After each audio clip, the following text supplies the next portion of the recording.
Donc là, en fait, tu as fait une base de noir, Là, en complètement fait, le fond noir. la plupart du temps, si tu veux, j'ai remarqué que finalement, la technique pure rejoint l'idée que je me fais des gens. C'est-à-dire que je pars de l'ombre pour aller vers la lumière, je pars de la silhouette générale qui permet parfois à peine de distinguer, mais qui souvent quand même donne une indication sur l'âge, sur le sexe, sur voilà.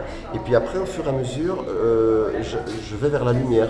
Et c'est comme ça dans la vraie vie, c'est-à-dire que quand tu vois quelqu'un au loin, tu ne vois qu'une silhouette.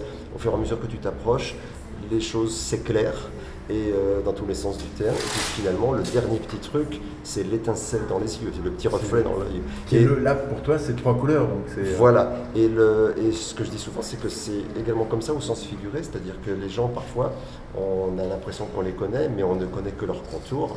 Et parfois, il faut une vie entière avant d'arriver à la petite étincelle dans l'œil. Parfois, ça se fait tout de suite, parfois, ça se fait jamais, quoi. Et la flèche rouge, c'est quoi? Pardon? Là-dedans, la petite flèche rouge. Je ne vois pas de quoi vous voulez parler.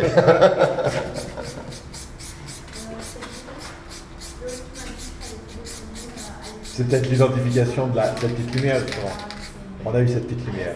Voilà, alors souvent, ce que j'ai fait pendant longtemps, quand on me posait la question de la flèche rouge, je disais, mais pour vous, c'est quoi la flèche rouge? On me disait, mais non, c'est moi qui vous pose la question. C'est moi qui vous pose. Ma réponse, c'est la question que je vous retourne. Et là, les gens disent, oh, je pense que c'est ceci, c'est cela. Et si je faisais l'inventaire de toutes les réponses que j'ai eues, on pourrait faire un bouquin, donc chacun voit ce qu'il a envie de voir. Voilà. Ah oui, c'est ça le... Bah écoute,